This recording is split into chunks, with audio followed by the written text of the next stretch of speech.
Le grand auditorium du commandement des opérations navales était plein à craquer. Des rangées impeccables d'uniformes blancs, boutons de laiton brillants sous la lumière des dômes, occupaient chaque siège dans une formation stricte. Dans les coins, quelques photographes se tenaient en retrait, leurs objectifs braqués sur l'estrade surélevée. Dans l'air flottait un mélange de fierté et de solennité, une atmosphère de victoire et de courage qui emplissait la pièce comme de l'encens dans une chapelle. Au premier rang, l'amiral Jonathan Vérac, figure austère dont la réputation dépassait les océans, restait impassible. Son torse arborait une rangée impressionnante de rubans et de médailles, chacune gagnée dans le sang, la rigueur et la maîtrise. Rien ne l'impressionnait facilement. Après des décennies à voir des héros s'élever puis disparaître, des récits éclore et s'éteindre, il croyait avoir tout vu. Et pourtant, ce jour-là, son regard s'était fixé sur un seul nom, inscrit sur le programme, un nom murmuré depuis des mois dans les couloirs de la marine. Lieutenant Alicia Morvan. Elle n'était pas ce qu'il avait imaginé. Quand son nom fut prononcé, il n'y eut pas d'explosion d'applaudissements, juste un silence presque révérencieux. Toutes les têtes pivotèrent dans la même direction. Alicia se leva de son siège au 3e rang, droite comme une flèche, le visage impassible, ses gestes précis et efficaces. Elle ne chercha pas la foule du regard, ne savoura pas l'instant. Elle marcha jusqu'à la scène comme si c'était un autre jour sur la base, une formalité de plus. La voix du maître de cérémonie résonna sous la coupole, évoquant des fragments d'une mission classifiée. La lieutenant Morvan reçoit la croix navale pour héroïsme exceptionnel lors d'une opération dans le Pacifique Sud. Le discours était préparé, soigneusement expurgé pour les oreilles du public. Des mots comme bravoure, initiative et excellence au combat se succédaient, mais semblaient dérisoires face aux poids invisibles que la jeune femme portait dans son silence. Les détails de sa mission restaient confidentiels 2 ans après les faits. Les rumeurs, elles, circulaient parmi les marins. Certains parlaient d'une embuscade atroce, d'hommes arrachés à la mort par une seule femme refusant l'évacuation malgré ses blessures critiques. Beaucoup pensaient que les histoires étaient embellies. D'autres murmuraient qu'elle avait été protégée par les sceaux gradés. Mais tous s'accordaient à dire qu'il s'était passé quelque chose d'inoubliable. L'amiral Vérac suivit son ascension vers la scène d'un œil perçant. Sa posture était parfaite, trop parfaite.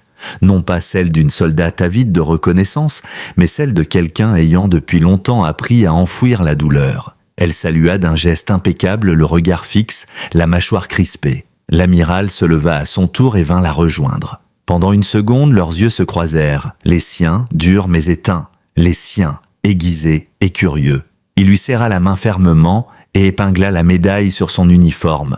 La salle se leva comme une vague, applaudissant. Des flashs crépitèrent. Mais Alicia ne broncha pas. Pas de larmes, pas de sourire, juste un hochement de tête, sobre. « Félicitations, lieutenant » murmura Vérac. « Merci, monsieur » répondit-elle d'une voix basse. Il aurait voulu lui poser d'autres questions, la prendre à part et lui demander « Que s'est-il vraiment passé là-bas ?» Pourquoi portes-tu ce poids comme une armure ? Mais ce n'était pas le lieu. La cérémonie suivit son cours, d'autres noms furent appelés et Alicia regagna sa place comme si rien ne s'était passé. Pourtant, la curiosité de l'amiral ne s'éteignit pas. Lorsque la cérémonie prit fin et que la foule commença à se disperser, officiers échangeant des poignées de main, familles en larmes serrant leurs enfants décorés, il la vit rester en retrait. Seule, polie, mais distante, comme si une partie d'elle se trouvait encore dans cette jungle où elle avait laissé quelque chose derrière elle. Il attendit le bon moment et s'approcha d'elle. « Lieutenant Morvan » dit-il. Elle se retourna et le salua toujours impeccable. Il lui rendit le salut. « Marchez avec moi ». Elle hésita à peine une seconde avant de le suivre. Ils s'éloignèrent du tumulte, descendant un long couloir bordé de portraits de héros tombés au combat. « Vous avez refusé cette médaille la première fois » lança-t-il d'une voix calme. « Oui, monsieur, pourquoi l'accepter aujourd'hui » Elle ne répondit pas tout de suite. Son regard glissa sur les jeunes visages figés dans les cadres. « Parce que je pensais que personne ne se donnerait la peine de demander pourquoi. » Sa voix n'était ni rebelle ni amère, juste fatiguée, comme quelqu'un qui avait trop longtemps porté quelque chose sans jamais le poser. « J'ai lu votre dossier » reprit Vérac. « Mais je sais combien les dossiers peuvent de mentir. » La mâchoire d'Alicia se contracta. « Ils ne mentent pas, monsieur. Ils oublient des choses. » Il l'observa plus attentivement, cherchant ce que les citations et rapports n'avaient pas su dire. « C'est moi qui ai autorisé cette mission, dit-il enfin.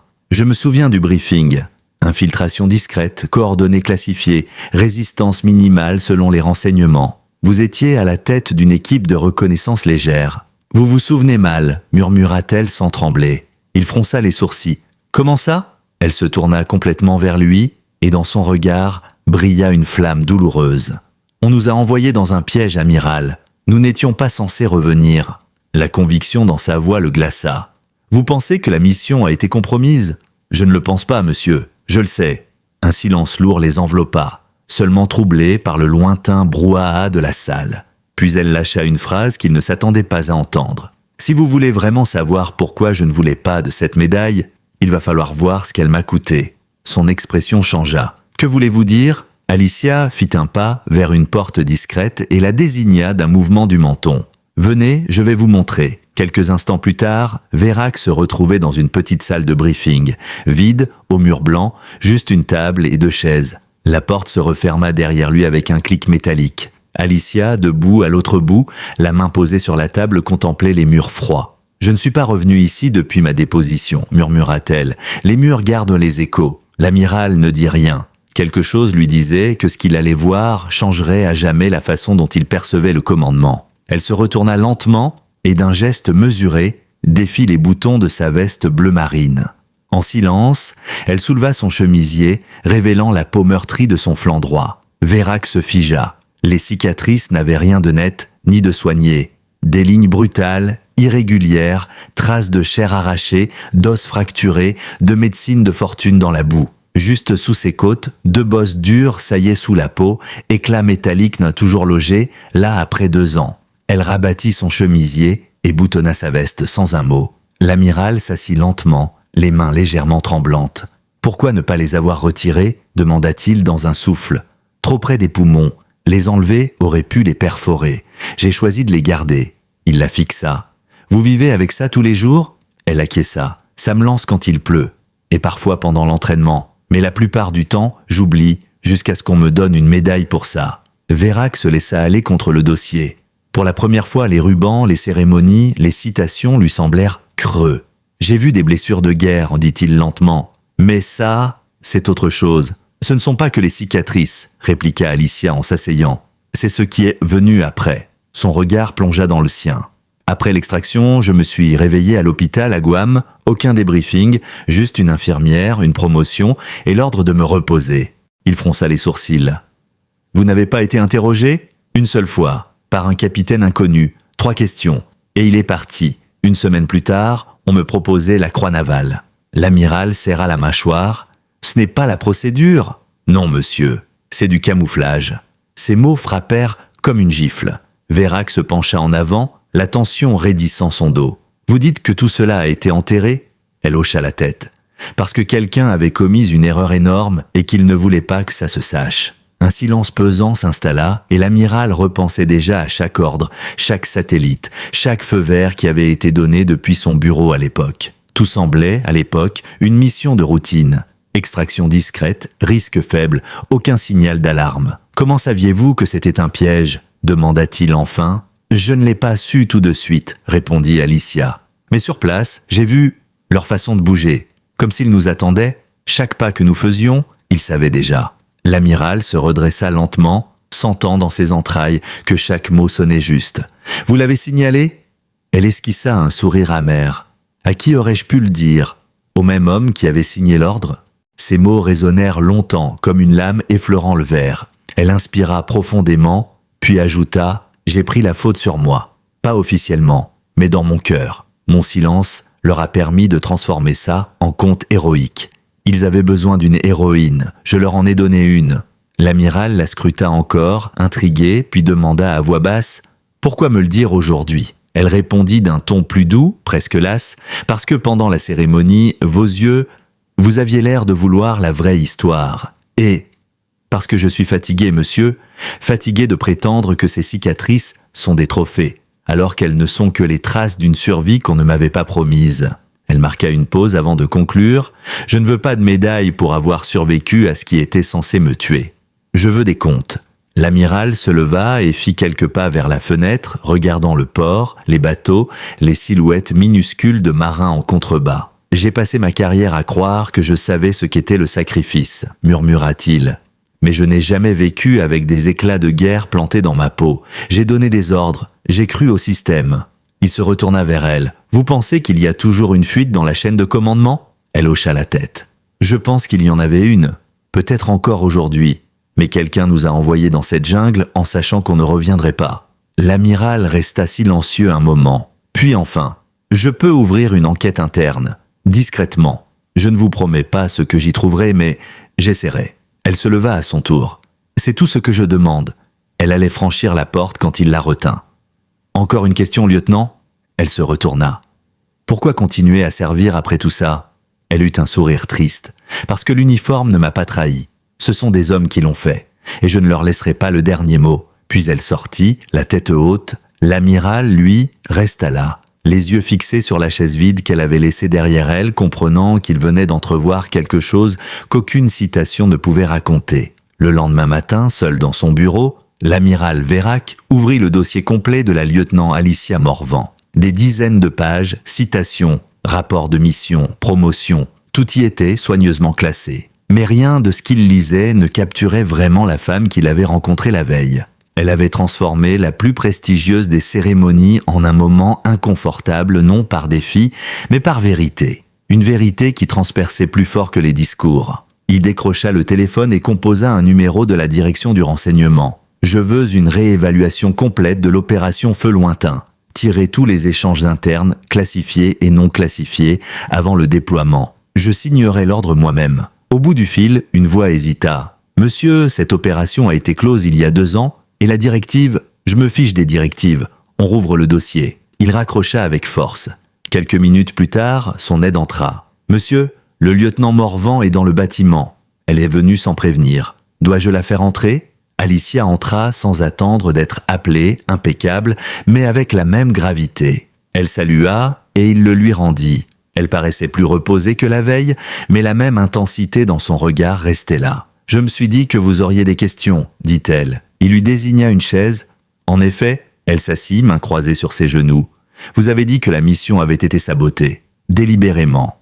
Elle confirma d'un signe de tête. « Oui, monsieur. Vous en avez parlé à quelqu'un d'autre ?»« Non. Si je l'avais fait, je ne serais plus en uniforme. » L'amiral haussa légèrement un sourcil. « Vous pensez qu'ils auraient pu... » Elle le fixa droit dans les yeux. « Si quelqu'un a été prêt à sacrifier 6 vies, pour des raisons obscures, que pensez-vous qu'il aurait fait à celle qui a survécu pour en parler ?» Il ne répondit pas tout de suite. Elle avait raison, il le savait.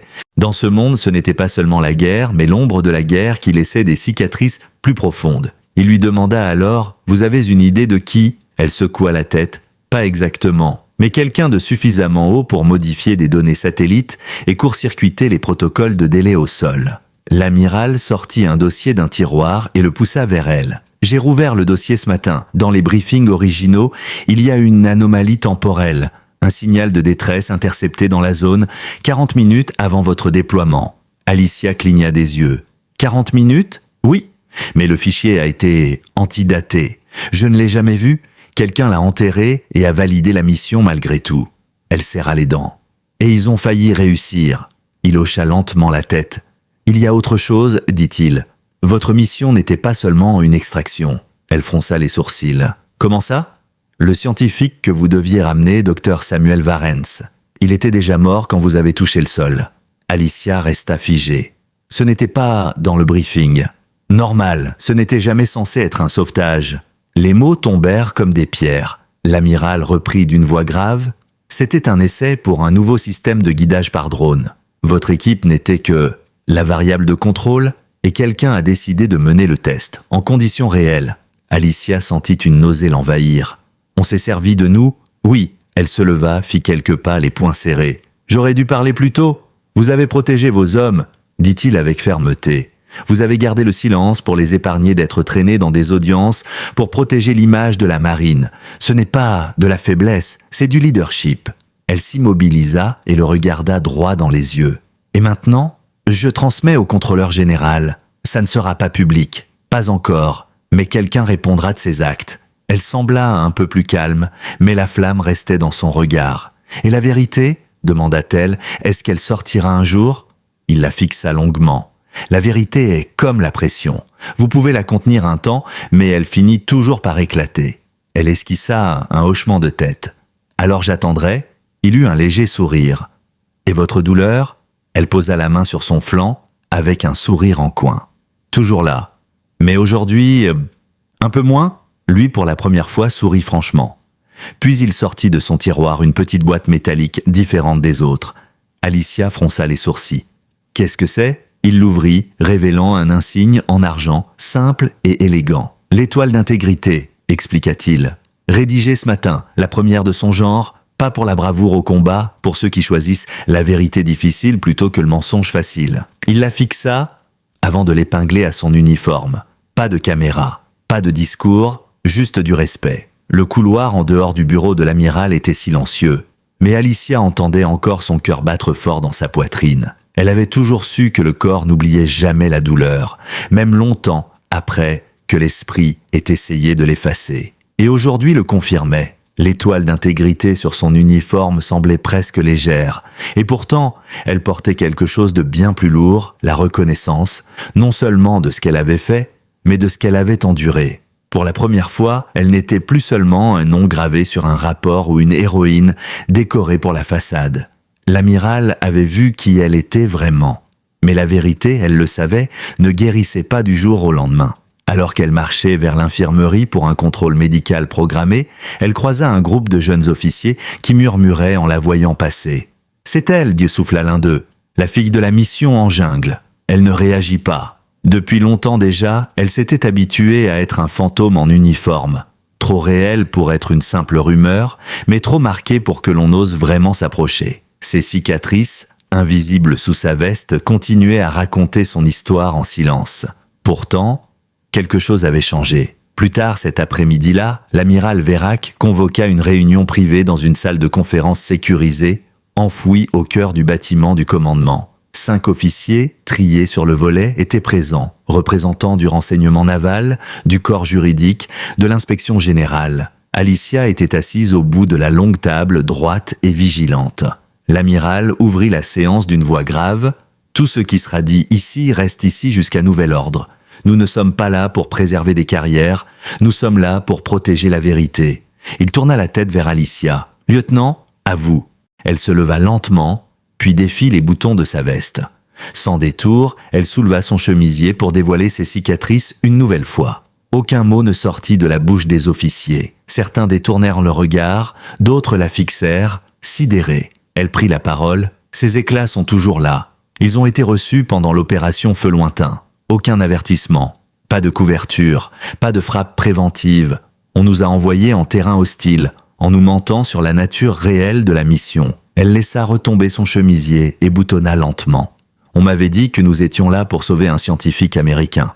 Mais nous savons maintenant que c'était une couverture, un test grandeur nature sur un nouveau système expérimental. » Le commandant juridique, maître Darnell, toussa nerveusement. « Nous avons examiné les premiers éléments. Il y a bien des incohérences dans les horodatages et des transmissions cryptées qui ont transité par Orion Technologies, un sous-traitant civil de la défense. » Alicia hocha la tête. « C'est le nom que j'ai vu dans les logs satellites. Orion a été chargé de tester un nouveau système de guidage thermique et nous étions leur groupe de contrôle. » Un autre officier intervint. « Les drones n'ont jamais été déployés. » Vérac répondit « Il ne devait jamais l'être. L'objectif n'était pas de réussir une extraction. L'objectif était d'observer comment une unité de reconnaissance réagissait à une embuscade planifiée. Cette révélation explosa comme une bombe dans la pièce, dont, risqua un officier, on a envoyé des soldats américains en territoire ennemi uniquement pour recueillir des données. » Alicia confirma d'un ton ferme. « Oui,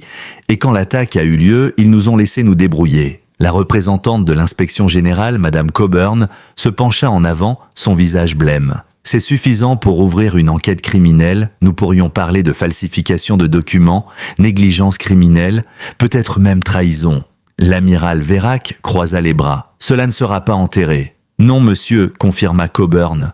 Mais nous aurons besoin d'une déposition officielle de la lieutenant Morvan. » Alicia ferma les yeux un instant. Depuis 2 ans, elle avait imaginé ce moment où elle pourrait enfin dire tout haut ce qu'elle avait porté en silence. Et maintenant que c'était là, ce n'était pas un triomphe, juste un soulagement, Je ferai ma déposition, dit-elle d'une voix claire. La réunion se termina, les officiers quittant la pièce avec un mélange de gravité et de détermination. L'un d'eux, le commandant Rizzo, s'approcha discrètement d'Alicia et murmura « J'ai servi en Afghanistan. J'ai perdu des hommes à cause d'une mauvaise décision, mais je n'ai jamais eu le courage de dire ce que vous venez de dire. » Alicia soutint son regard. « Vous pouvez encore le dire. » Il esquissa un sourire triste. « Peut-être maintenant. » À l'extérieur, le ciel s'était assombri. Des nuages lourds s'amoncelaient, couvrant la base d'une lumière grise. Alicia marchait seule vers ses quartiers, l'air chargé d'électricité. À mi-chemin, une douleur aiguë lui vrilla les côtes. L'éclat, silencieux depuis des jours, se rappela à elle. Elle s'arrêta, posa la main sur son flanc. Ça faisait mal, mais moins qu'avant. Cette nuit-là, devant son miroir, elle retira sa chemise. La lumière chaude de la lampe soulignait les cicatrices sur sa peau, les lignes irrégulières, les bosses, les traces d'un jour qu'on aurait voulu effacer.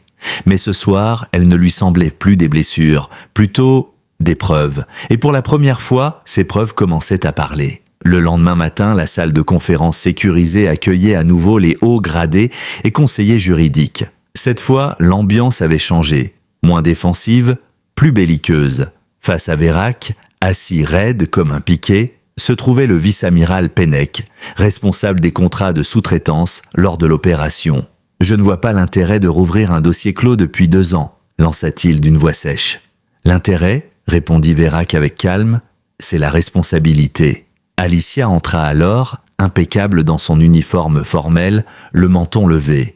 Plus une survivante invisible. Désormais, elle était celle qui dénonçait. Pennec la fusilla du regard. « Lieutenant Morvan, votre dossier est éloquent, mais la guerre comporte des risques. Ce qui vous est arrivé était malheureux, mais cela fait partie des aléas. » Elle resta debout, droite, et répondit posément. « Avec tout le respect que je vous dois, monsieur, ce n'était pas la guerre, c'était une trahison. » Le murmure parcourut la salle. Elle sortit alors 3 documents qu'elle avait imprimés, des relevés décryptés de trajectoires satellites, des logs d'horodatage et un mémo confidentiel qu'elle n'aurait jamais dû voir. Voici une transmission entre Orion Technologies et un relais naval sous-traité. On y retrouve le code de mission de mon équipe, envoyé 11 heures avant notre départ. Pennec grimaça. Vous n'aviez pas l'autorisation d'accéder à ces fichiers. Je sais, mais je devais vous montrer la vérité. Il haussa la voix. C'est une violation grave du protocole. Vérac tapa du poing sur la table. Vous vous attardez sur la procédure alors que vous devriez regarder le contenu. Ces preuves confirment que la mission a été sabotée de l'intérieur. Alicia ajouta calmement, et ce n'est pas tout. Elle déposa une photo floue, prise par un drone bien avant leur départ. On y voyait des insurgés déchargeant des caisses d'un bateau marqué du logo d'Orion Technologies. L'ennemi a reçu notre matériel. Volontairement ou pas, Orion a livré des équipements sensibles à une zone hostile et a utilisé notre équipe pour tester son système. La salle resta muette. Vérac se pencha. Nous ne laisserons pas la marine devenir un terrain d'essai pour le profit d'industriels privés. Pas sous mes ordres. Pennec, blême, se contenta de rétorquer. Ce sont des accusations, pas des verdicts. Alors lançons l'enquête, conclut Vérac. Les mots tombèrent comme un couperet. Vérac ajouta, sans élever la voix, j'ai déjà contacté le ministère de la Défense et le service d'enquête criminelle. Une enquête formelle commence demain. Vous serez entendu, vice-amiral. Pennec se redressa dans son fauteuil, raide et pâle. Alicia, elle, resta immobile, le regard planté dans celui de l'amiral. Quand le silence se fit, on comprit que le vent avait tourné. Le soir même, Alicia s'assit seule sur un banc face au fleuve, là où la lumière du crépuscule se reflétait en vagues dorées. Elle inspira profondément. Pour la première fois depuis longtemps, l'air avait un goût plus pur. Elle n'était plus seulement la survivante. Elle devenait la voix que d'autres n'avaient jamais osé être. Une silhouette s'approcha doucement. « Vous auriez dû être avocate », lança une voix grave. C'était Vérac, un café dans une main, une enveloppe scellée dans l'autre. Il la lui tendit. À l'intérieur, Alicia découvrit une lettre officielle, portant son nom en haut et un mot en gras, blanchi. L'amiral avait déposé pour elle une requête d'immunité anticipée pour ses accès non autorisés aux données. « Vous ne risquez plus rien », dit-il simplement. Elle déglutit. « Vous n'aviez pas à faire ça ?»« Si, parce que vous avez protégé cet uniforme plus que beaucoup de ceux qui le portent depuis des décennies. » Elle contempla le fleuve. « Je croyais que si je disais la vérité, ils me feraient taire. »« Ils ont essayé, répondit-il. Mais vos cicatrices ont parlé plus fort que leurs secrets. » Il se leva, mais avant de partir, il se tourna vers elle. « Vous n'en avez pas fini !» Elle le regarda. « Que voulez-vous dire ? Après ça, certains vous détesteront, d'autres vous admireront, mais la plupart vous suivront. Vous avez plus à enseigner que des tactiques de combat. » Elle resta silencieuse, puis demanda « Et si je ne suis pas prête ?» Il eut un petit sourire. « Vous l'êtes, parce que vous n'avez pas survécu pour rester silencieuse. Vous avez survécu pour guider. » Et il partit, la laissant avec cette vérité plus lourde encore, un sens enfin. Dans les semaines qui suivirent, la tempête qu'elle avait déclenchée ne resta plus confinée à des salles closes. L'enquête fit la une des journaux spécialisés. 2 officiers supérieurs furent mis en congé forcé et Orion Technologies vacilla sous la pression des investigations. Le scandale avait un nom désormais, Opération Brèche Froide. Alicia devint bien plus qu'un symbole de survie. Elle devint celle du refus de l'omerta. Un matin, en entrant dans le mess des officiers, elle croisa un groupe de jeunes recrues. Elles se levèrent à son passage, et l'une d'elles, à peine 20 ans, la salua d'un air solennel. « Madame, merci. Merci de ne pas avoir laissé tout ça être enterré. » Alicia hocha la tête, la gorge serrée. Elle s'habituait à être remerciée pour avoir survécu à ce qu'elle n'avait jamais demandé à endurer. Dans la journée, son aide de camp lui remit un dossier scellé. « Ordre personnel de l'amiral » dit-il. Elle l'ouvrit. À l'intérieur, une affectation. Pas punitive, pas de retour au combat. Une mission consultative au sein d'un groupe de réforme chargé d'auditer les partenariats technologiques des militaires et leurs dérives. Un siège à la table où les décisions se prenaient, avec voix au chapitre. Alicia resta un long moment à fixer le dossier. Elle n'était pas écartée. Elle était promue. Plus tard, elle se présenta dans le bureau de Vérac. Sans se retourner, il déclara « Je savais que vous viendriez. Vous voulez que je répare le système ?» demanda-t-elle. Il se retourna, la fixa et répondit « Non, je veux que vous le reconstruisiez. » Elle baissa les yeux vers le dossier. « Ce système a failli me tuer. » Il hocha la tête. « Justement, vous êtes la mieux placée pour le changer. » Elle hésita. « Et s'ils ne m'écoutent pas ?» Il répondit, avec une certitude tranquille, « Ils vous écouteront. Et s'ils ne le font pas, vous les y obligerez. » Elle hocha lentement la tête. Cette nuit-là, elle alla voir Malik, l'unique autre survivant de son équipe. Il l'attendait à l'entrée d'un centre pour anciens combattants. Ses cicatrices n'avaient pas disparu, et sa démarche était encore plus lourde qu'avant. Mais il avait toujours la même étincelle dans les yeux. « J'ai vu les audiences, » dit-il en la voyant. « Tu as été incroyable. » Elle esquissa un léger sourire. « J'aurais voulu qu'on revienne tous. » Il acquiesça. « Moi aussi. Mais grâce à toi, ça a un sens maintenant. » Elle lui tendit une copie de son témoignage. « Tout est là. Chaque mensonge, chaque fil. » Il le prit doucement. « Tu portes encore la culpabilité ?» Elle souffla. « Tous les jours. » Il se pencha en arrière, leva les yeux vers le ciel étoilé. « Alors porte-la comme une armure. Tu es la raison pour laquelle ils réfléchiront à 2 fois la prochaine fois. » Ils restèrent assis en silence. Pas un silence douloureux, un silence apaisé. Quelques semaines plus tard, elle monta à bord d'un avion pour Washington. À son arrivée, elle fut accueillie par le secrétaire à la Défense en personne. « Nous avons bâti une doctrine entière sur des partenariats technologiques », lui dit-il sans détour. « Mais nous avons laissé ces partenariats prendre le pas sur le jugement humain. Nous avons besoin de garde-fous et nous avons besoin de combattants comme vous pour les façonner. » Elle soutint son regard. « Alors, faisons en sorte que ce soit personnel, pour les bonnes raisons. » Dans les réunions, elle fit face à des généraux, ingénieurs, lobbyistes, ceux qui prenaient des décisions derrière des écrans. À un cadre civil qui lui lançait « La guerre est imprévisible, le risque c'est dans le calcul ». Elle répondit froidement « Vous appelez ça un calcul. Moi j'appelle ça 37 minutes allongées dans la boue à voir mes hommes mourir pour une ligne de code non optimisée ». Le silence fut total. Les mois passèrent et son nom figurait désormais sur chaque mémo d'une série de réformes majeures. Le plus marquant, la clause Morvan, qui donnait désormais aux agents de terrain le droit de suspendre une mission si les risques dépassaient le seuil acceptable. Les sous-traitants privés furent contraints à une transparence accrue, et les protections des lanceurs d'alerte renforcées. Plus encore que des lois, elle avait semé une culture nouvelle, celle où la voix du soldat comptait. Un soir, après un briefing avec des alliés, elle s'arrêta devant un mur numérique du Pentagone où s'affichaient les photos des héros tombés. Ses doigts effleurèrent celles de son ancienne équipe. Elle murmura leurs noms, un par un.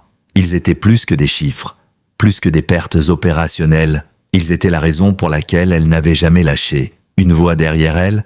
Je crois qu'ils sont fiers de toi. C'était Vérac, un peu plus âgé, plus marqué, mais toujours solide. Elle sourit faiblement. Je pensais que ça me ferait me sentir plus légère. Tu as gagné, dit-il. Elle répondit, gagner ne les ramène pas. Il acquiesça. Non, mais ça empêche d'autres de les rejoindre trop tôt. Un an jour pour jour, après avoir révélé ses cicatrices, un panneau de bronze fut inauguré au musée de l'histoire navale. Il portait ces mots « Elle a parlé quand on exigeait son silence. Elle s'est tenue debout quand d'autres sont tombés. Elle a porté ses cicatrices, non comme des blessures, mais comme des avertissements qui ont sauvé d'innombrables vies. » En dessous, un nom gravé, Alicia Morvan. Et quelque part dans la jungle qui avait failli la dévorer, un drapeau solitaire flottait encore au sommet des arbres, défiant le vent, inflexible, comme elle.